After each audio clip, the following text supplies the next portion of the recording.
So, this is part 3 of our concluding studies about the hidden book, looking at both the early vision of Ellen White, the first vision on September 23, 1849, that included the Apocrypha and Last Day events, and the second vision with the same themes to the vision. That this vision occurred on January 11, 1850. So this is the third in this series, but the first two videos we did had to do with the first vision. So we're now returning to the second vision and studying Ellen White's statements about the Apocrypha, beginning in paragraph 1. Now this was previously published in 1990 in 16 MR, pages 30 through 35. And the January 11, 1850 vision was published also in MS4, 1850, paragraphs 1 through 15. Yet it also has a publishing date of January 28, 1850. So you're going to find that as we study this, there actually are 3 different dates that are given. And so we also find this in MS4, 1850, and the date there is January 28, 1850, and it's found in 1 EGWLM 192.1, and the place that this vision occurred was Oswego, New York. And it appears to have been written and edited by Ellen White, not directly recorded from someone else while she was in vision. And it is on 4.5 typewritten pages, and those pages are found in 15 MR, or that statement is found in 15 MR 66, paragraph 4. So in studying this, I've weaved looking at every possible reference, and I'm providing that in this video. The second vision is documented as occurring January 11, 1850, with a copying date of January 28, 1850, as found in 15 MR 66, paragraph 4, and MR number 1190. Has a date of January 26, 1850. 2 days differences there. So those 2 dates do appear to me to be a copying or publishing date. And it appears to me that the vision actually occurred on January 11 of 1850. So the Ellen White estate released or republished the second vision on May 1, 1896, found in 16 MR, page 35, paragraph 1. So why are there different dates? Well, it's a possible answer that there could possibly be 2 different visions in January 1850. I'm going to be just showing some of the things that I found about this vision. The first paragraph of the second vision, from January 11, 1850, says, "Last Sabbath evening the Lord gave me a view of many things, which I will now try to relate. I saw the people of God. Some were dormant and stupid, and they were but half awake, and did not realize the time we were living in. I saw that the man with the dirt brush had entered, and some were in danger of being swept away. I begged of Jesus to save them, to spare them a little longer, and to lift them up so that they could get a sight of their situation before it should be forever too late. The angel said, 'Destruction is coming like a mighty whirlwind.' I begged of the angel to pity, to save those who were attached to their possessions and were not willing, to cut loose from them and distribute them, to speed the messengers on their way, to feed the hungry sheep who were dying for want of spiritual food." So half awake equals lukewarm or Laodicea in Revelation 3, verses 14 through 17. And the solution for the sheep is in Revelation 3, verses 18 through 22. And the man with the dirt brush is found in William Miller's dream on the last page of the paper. So the above paragraph, let me move this so you can see it better. The above paragraph is also found in Early Writings 48, paragraph 2. That was published in 1882. You can see from this paragraph below that she also had a vision January 26, 1850, and there were several paragraphs of that vision that were also in the vision from January 11, 1850. So when you read the entire part of the January 26, 1850 vision in Early Writings, you can also see that these visions are not the same. And this adds to our understanding of a possible reason why there were differing dates for the January 11, 1850 vision. So I'm going to quote from paragraph 2, Early Writings, page 48. Dear brethren, the Lord gave me a view, January 26, 1850, which I will relate. I saw that some of the people of God are stupid and dormant and but half awake. They do not realize the time we are now living in, and that the man with the dirt brush, see William Miller's dream, page 81 of Early Writings. The man with the dirt brush has entered, and that some are in danger of being swept away.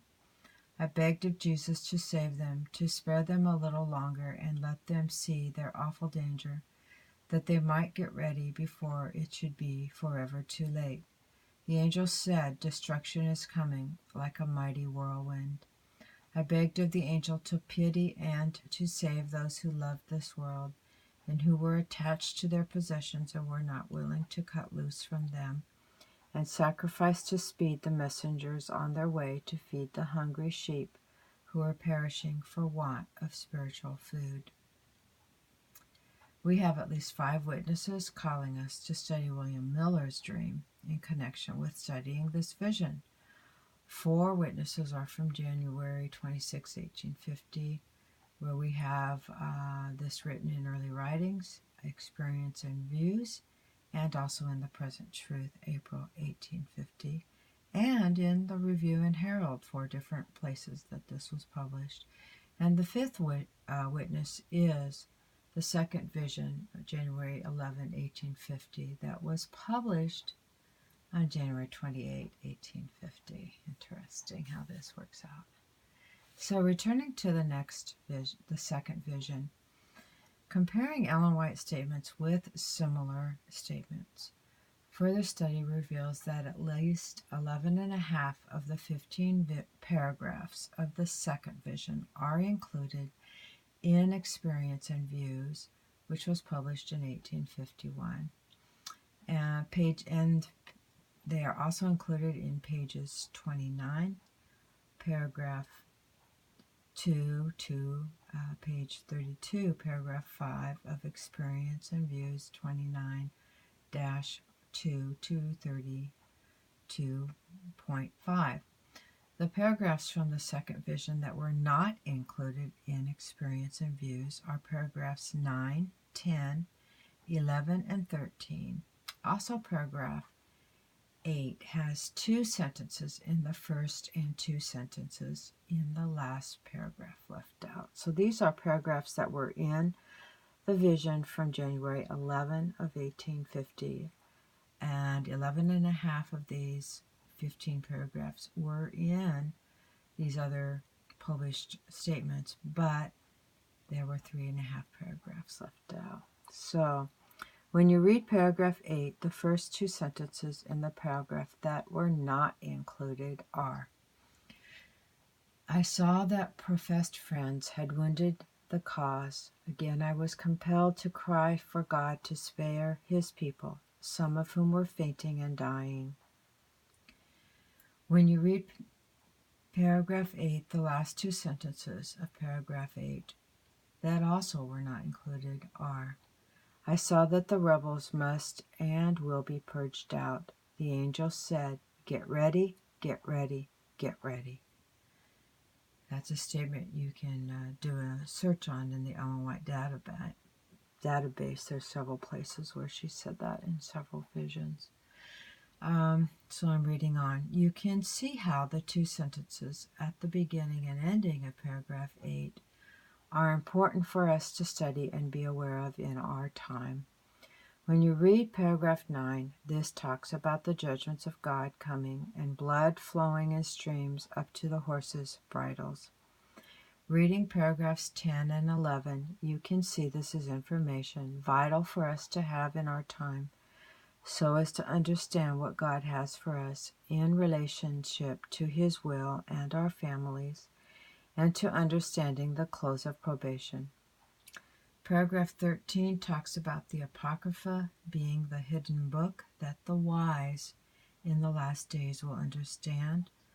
Most of what we find in Experience and Views was also published in April 1, 1850 in the Review and Herald, and it published paragraphs 1 through 13.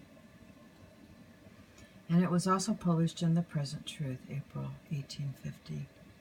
Once again, you will find that the paragraphs from the second vision that were not included in the Review and Herald, April 1, 1850, and in The Present Truth are paragraphs 9, 10, 11, and 13, and also two sentences at the beginning and two sentences at the ending of paragraph 8 were not included in Review and Herald and Present Truth.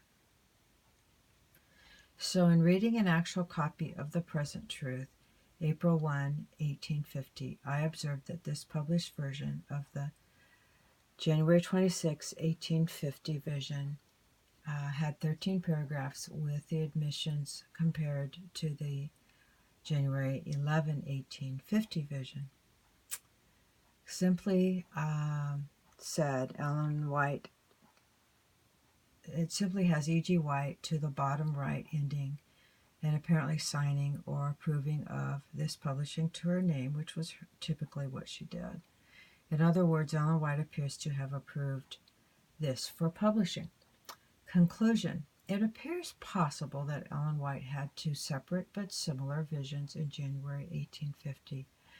The first vision on January 11, 1850 included 3.5 paragraphs that appear important for us to study in the last days. These paragraphs have already been commented on in the paragraph above. Paragraph 13 of this vision from January 11, 1850 includes statements also about the Apocrypha, which also appear important for us to study. It appears that there was a second, similar but different vision, January 26, 1850, which did not include these 3.5 paragraphs that were part of the vision of January 26, 1850. Both of these visions were published. The January 26, 1850 vision was published in Experience and Views, The Present Truth, Review and Herald, and Early Writings. The January 11, 1850 vision was published in 16 MR, pages 30 through 35, and in MS4, 1850, paragraphs 1 through 15, and yet it also has a publishing date of January 28, 1850. So either these were two separate visions, or there was a revision of some kind that occurred in leaving entire paragraphs out and in leaving out parts of another paragraph. Either way, we are not instructed or provided evidence about why this difference is there. But we can see Ellen White wrote or edited both versions and approved the January 26, 1850 version for publication and distribution in 1850. My own conclusion is that God allowed these 3.5 paragraphs of the second vision to be hidden until our time for our study. God has a hand in everything He allows, even if it is not His perfect will. Knowing this and discovering the two visions we are studying, we can see that this is important for us to study now.